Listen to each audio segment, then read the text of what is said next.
하나님 말씀 베드로후서 1장 4절 찾으신 줄 알고 제가 읽겠습니다. 화면에도 준비가 되어 있습니다. 이로써 그 보배롭고 지극히 큰 약속을 우리에게 주사 이 약속으로 말미암아 너희가 정욕 때문에 세상에서 썩어질 것을 피하여 신성한 성품에 참여하는 자가 되게 하려 하셨느니라. 아멘. 사랑하는 성도 여러분, 베드로 전서와 베드로 후서는 로마에서 쓰여졌습니다.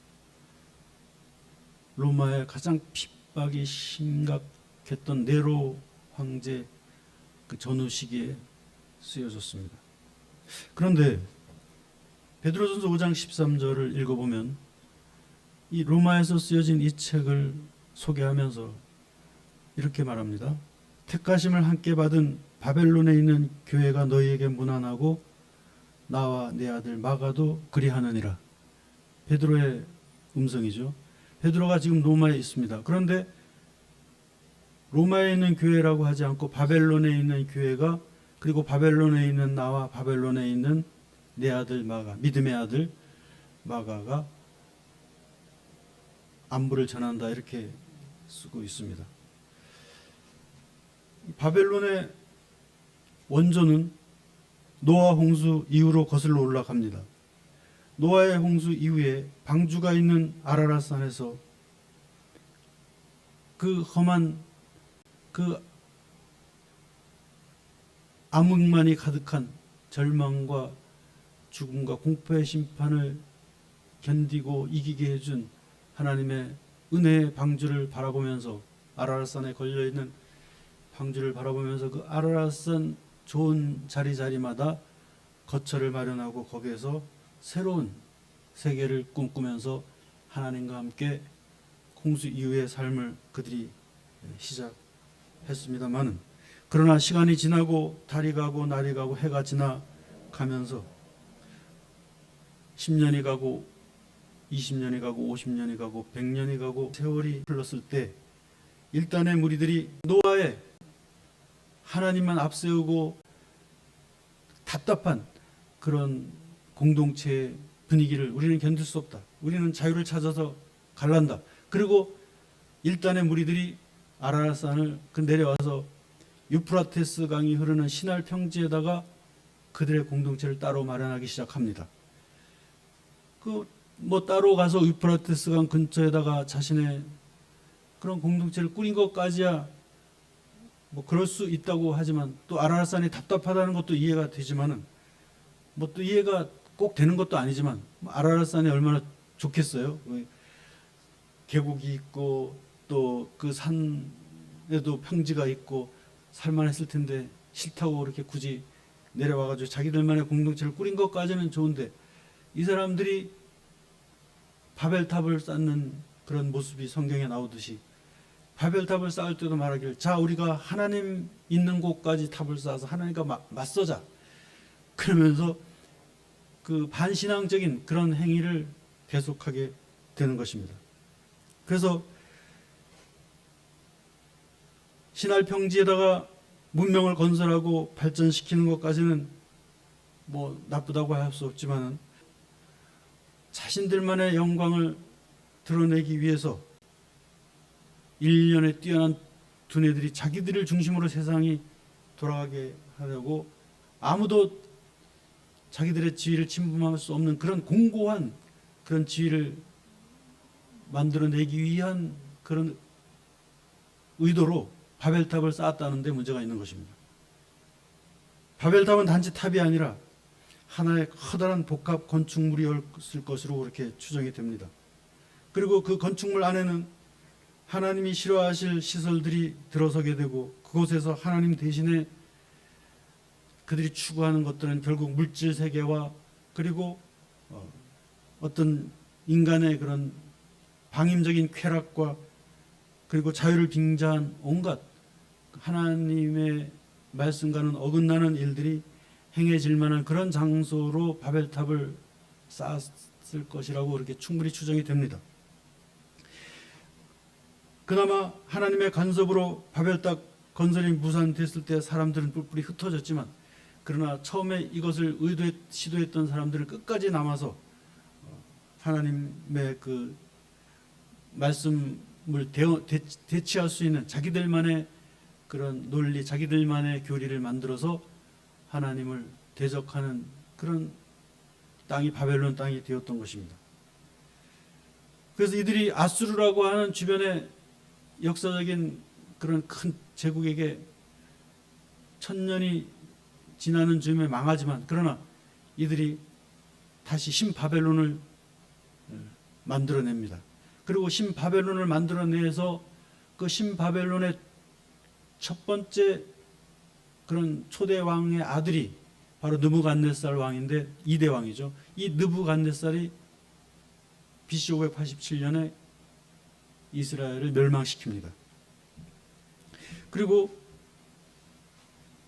바벨론에게 끌려간 그런 이스라엘 사람 중에 다니엘이라고 하는 그 인물이 있었는데, 이 바벨론 사람들이 이스라엘 사람들의 영특하고 자기들은 그 하나님을 좋아하지 않지만 하나님을 섬기는 자들이 가지는 그런 특징, 신실함과 어떤 아주 뛰어난 그런 장점들이 많은 것을 알고 이들이 어떤 정책을 폈냐면, 유대 소년들 중에 영특하고 싹수가 있는 자들을 뽑아서 바벨론의 그런 인재를 육성하는 그런 자리에 그들을 데려다가 그들을 훌륭한 인재를 키워낼 계획을 세웁니다. 그때 뽑혔던 인물 중에 하나가 다니엘인데, 다니엘은 바벨론이 베푼 그런 선처에 당연히 고맙게 생각하고 좋은 기회라고 생각해서 모든 것에 바벨론에 협조할 수 있는 그런 자리에 있었지만, 그러나 그가 성경을 읽어보면 왕이 주는 그런 진미를 거절하고 이스라엘의 문화와 맞지 않는 그런 명령을 목숨을 걸고 거부하면서 왕이 금지했음에도 불구하고 예루살렘을 향해서 창을 열고 하루에 3번씩 기도하고 하는 그런 다니엘의 이야기가 나오는 것을 보면, 그 다니엘이 하나님께 크게 쓰임받는 하나의 그 단초가 되는 것이죠. 다니엘 2장에서 느부갓네살 왕이 자신의 꿈이 너무 기이하고 특별하고 그냥 꿈이라고 넘어가기가 좀 뭐랄까 찜찜해서 그 꿈을 좀 해석을 해야 되겠는데, 문제는 자기가 꾼 꿈을 자기도 그 내용을 기억하지 못한다는 것이었습니다. 바벨론의 모든 지식인들과 술사들이 나섰으나 왕이 꾼 꿈의 내용을 알아내지 못해서 다 죽임을 당하기 시작했고, 또 성경학자들에 의하면 다니엘도 그 당시 유대 출신의 소년이었긴 하지만, 그러나 그도 당대의 그런 예언자로서 인정을 이미 받고 있는 그런 상황이었기 때문에 다니엘도 불려나가서 죽임을 당할 수 있는 그런 분위기였습니다. 그런데 성경을 읽어보면 다니엘이 왕 앞에 스스로 나가서 왕의 꿈을 알아맞힙니다. 왕이여, 당신이 꾼 꿈의 내용은 이렇습니다.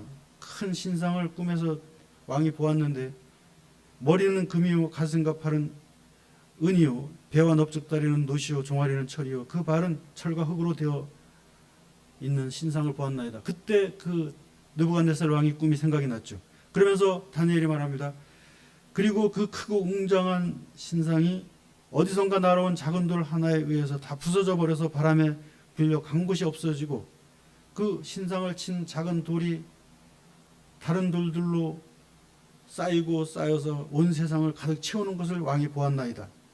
그러면서 해석도 말합니다. 금머리는 지금 영화를 누리고 있는 느부갓네살 왕 당신이지만, 은은 이후 왕보다 조금 못한 나라를 의미하고, 이후에 녹과 같이 강한 나라가 또 있을 것이고, 그리고 끝에는 철과 같은 나라가 일어나지만 발가락이 갈라지듯이 분열되고 약해지되, 하나님이 세우시는 나라, 하나님이 세우시는 하나님의 그런 왕국은 처음에는 뜨인 돌 하나와 같이 별 볼 일 없는 그런 작은 것이었지만 세상을 뒤엎고 세상에 만연하게 될 것이라고, 그렇게 그 느부갓네살 왕의 꿈을 해석합니다. 그때 느부갓네살 왕이 네가 믿는 하나님을 내가 찬양하도다. 그러면서 내가 너의 여호와 하나님께 영광을 돌리노라. 그렇게 바싹 엎드리고 무릎을 꿇고 하나님을 찬양하는 내용이 나옵니다. 여기까지만 해도 바벨론도 그래도 기회를 다시 잡았구나. 그래서 느부갓네살 왕을 통해서 바벨론이 이제 회개하고 하나님의 그런 그 영역으로, 하나님의 장소로 그들이 걸어 들어오겠구나 하는 기대를 하게 할 만한 임금이 느부갓네살이었는데, 그 이후에 느부갓네살 왕의 아들이 벨사살 왕입니다. 근데 벨사살 왕이 제일 처음에 한 짓이 뭐냐면, 우리 아버지가 예루살렘을 정복할 때 가지고 온 그릇들을 다 꺼내라. 보니까 그릇이 뭐 금으로 돼 있고 다 은으로 돼 있더라. 반짝반짝하더라. 그래서 신하들이 꺼내오니까 예루살렘 성전에서 하나님께 예배하고 제사할 때 쓰던 그런 금그릇, 은그릇이 이제 다 내왔죠. 그런데 귀족들 1000명을 초청을 해가지고 잔치를 벌이면서 거기다 술을 따라 먹었습니다. 하나님께 제사 드리던 그 그릇에다 일부러 그랬겠죠. 술을 따라 먹고 아마 이렇게 말했을 것입니다. 우리 아버지는 다니엘이라고 하는 그런 그 가짜는 그런 유대 그런 예언자라고 하는 자한테 무릎을 꿇었지만 나는 그런 일이 없다. 예루살렘에서 가져온 그 그릇에다가 술을 따라 마시며 우리가 즐기자. 그러면서 막 술을 부어 먹는데 갑자기 그 맞은편 벽에 손가락 하나가 나타나서 글씨를 쓰는데, 아무도 그 글씨를 읽을 수가 없고 글씨를 해석할 수도 없지만은 그 모습이 너무 기이하고 그들의 입장에서 기괴해가지고 사시나무 떨듯이 다 떨고 있을 때 다니엘이 나타납니다. 다니엘이 그 앞에 나서서, 저 글씨는 메네메네 데겔 우바르신입니다. 뜻은 무엇이냐? 왕의 나라가 이미 끝났고 왕을 하나님의 저울에 달았는데 눈금이 많이 모자란다고 합니다. 그리고 그 밤에 그 벨사살 왕이 죽고 페르시아에게 바벨론 왕국이 넘어가죠. 주님이 요한계시록 18장 1절에서 요한 사도에게 이렇게 말합니다. 하나님의 천사가 하나님이 주신 권세와 영광으로 온 땅을 비추며 큰 소리로 외쳐 이르되, 무너졌도다 무너졌도다 큰 성 바벨론이여, 귀신의 처소와 각종 더러운 영이 모이는 너 바벨론의 처소여, 더럽고 가증한 새들이 모이는 곳이 되었도다. 그러므로 나의 백성들은 그곳에서 나와 그들의 죄에 참여하지 말고 그들이 받을 재앙을 받지 말라. 이렇게 기록하고 있습니다. 로마는 하나님의 시선에서는 이 벨사살 왕의 후에 드릴 수밖에 없었습니다. 왜냐하면 로마가 하는 짓이 무엇이었습니까? 네로 황제부터 시작해가지고 110만 명의 이스라엘 사람들 죽였습니다. 그 당시 인구로서는 어마어마한 숫자죠. 이들이 죽이는 방법조차 잔혹해서 원형 경기장에다 초대 그리스도인들을 풀어놓고 사자가 그들을 물어뜯고 죽이고 잡아먹는 장면을 관중들로 하여금 보면서 환호성을 지르게 했습니다. 이 바벨론인 것입니다. 특히 로마의 5번째 왕 네로는 그때 로마에 큰 불이 났는데 6일 동안 꺼지지 않고 로마의 14개 구역 중에서 10개 구역이 완전히 소멸되는, 파괴되는 그런 일이 있었는데, 그 중에서 로마의 상업 중심지와 주거 지역이 큰 피해를 입게 되자 백성들이, 네로를 좋아하지 않는 백성들이 수근수근하기를, 이건 네로가 무슨 의도로 불을 질렀다, 네로가 거기다 자기 왕궁을 새로 지으려고 그랬다, 뭐 이런 막 소문이, 그것이 진짜일 가능성이 많지만 그런 소문이 막 도니까 로마를 미워하는 그리스도인들이 로마의 핍박에 반기를 들고 불을 지른 것이다, 이렇게 거짓 소문을 해서 어마어마한 크리스찬들이 죽었고, 이때 로마의 그리스도인들은 어디 숨을 곳을 찾아 헤매다가 로마 그 외곽에 있는, 로마 시대의 문화는 땅을 아주 정교하게 파고 거기다가 화장을 해가지고 이렇게 화장한 그런 관을 땅속에다 묻는 그런 그 문화가 있었습니다. 그 로마 외곽에 이런 무덤들이 많았어요. 그 무덤이 땅 밑으로 이렇게 생긴 그곳에 숨어들기 시작했습니다. 그래서 거기서 살아보니까 잘 들키지 않고 좋거든요. 그래서 땅이 잘 파지는 곳에다가 그렇게 토굴을 파고 토굴에서 살기 시작했는데, 이것이 카타콤 시대입니다. 그러므로 베드로전서의 목적은 이러한 바벨론의 후예, 바벨론의 벨사살 왕의 후신, 벨사살보다 한술 더 뜨는 사악하고 극악한 그런 네로로 대표될 수 있는 그런 로마의 핍박 아래에서 신음하고 고통받는 그리스도인들이 어떻게 믿음을 지키며 살아갈 수 있는지에 대한 위로와 소망과 권면이 들어있는 책이 베드로전서입니다. 위로에 대해서 베드로전서가 말하는 것은 베드로전서 2장 19절에서 25절에 보면 이렇게 기록하고 있습니다. 부당하게 고난을 받아도 하나님을 생각함으로 슬픔을 참으면 이는 아름다우나 죄가 있어 매를 맞고 참으면 무슨 칭찬이 있으리요. 그러나 선을 행함으로 고난을 받고 참으면 이는 하나님 앞에 아름다우니라.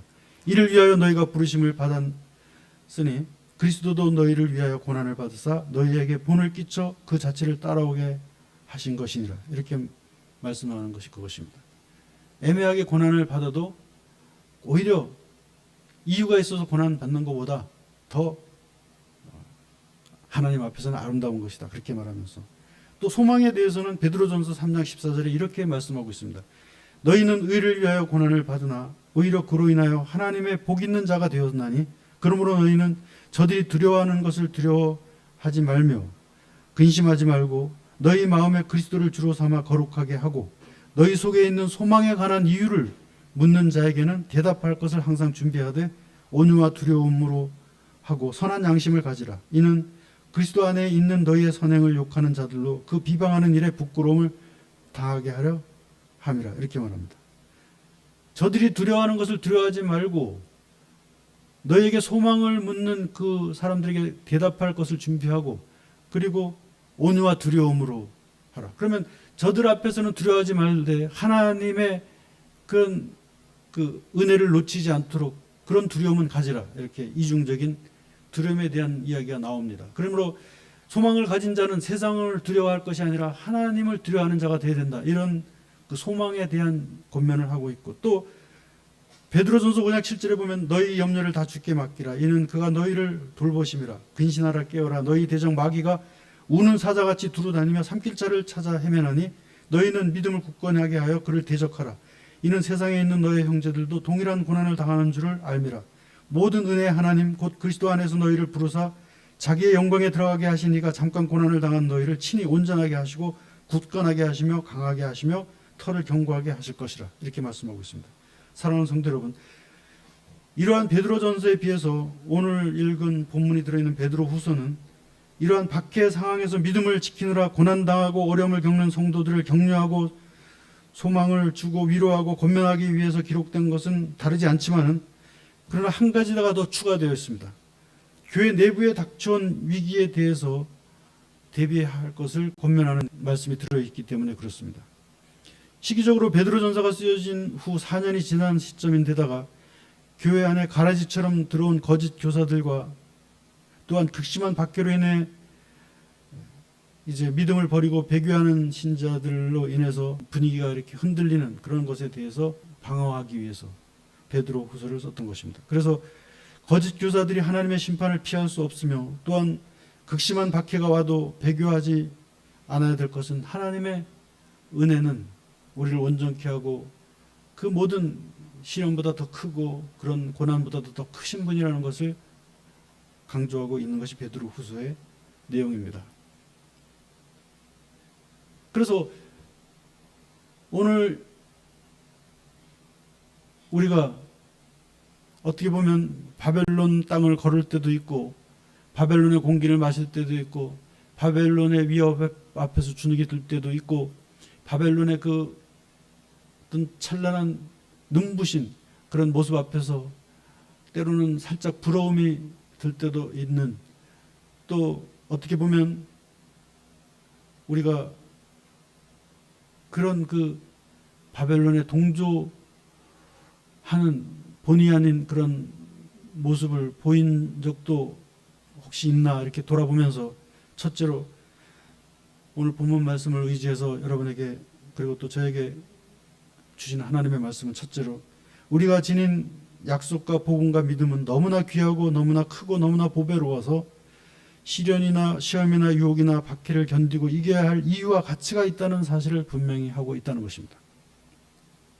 그래서 본문에 보면 이로써 그 보배롭고 지극히 큰 약속을 우리에게 주사 약속으로 말미암아 너희가 정욕 때문에 세상에서 썩어질 것을 피하여 신의 성품에 참여하는 자가 되게 하려 하셨느니라가 그것입니다.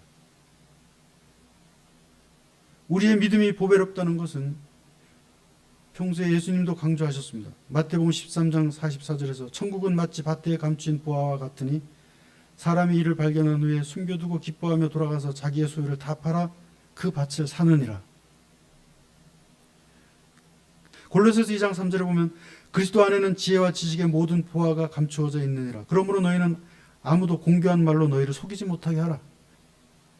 고린도후서 4장 7절에도 보면 우리가 이 보배를 질그릇에 가졌으니 이는 능력의 힘이 큰 것이 하나님께 있고 우리에게 있지 아니함을 알게 하려 하심이라. 베드로전서 2장 4절에도 보면 사람에게는 버림바가 되었으나 하나님께는 택하심을 입은 보배로운 산돌이신 예수께 나와 너희도 산돌같이 신령한 집으로 세워지고 그리스도로 말미암아 하나님이 기쁘게 받으실 신령한 제사를 드릴 거룩한 제사장이 될지니라.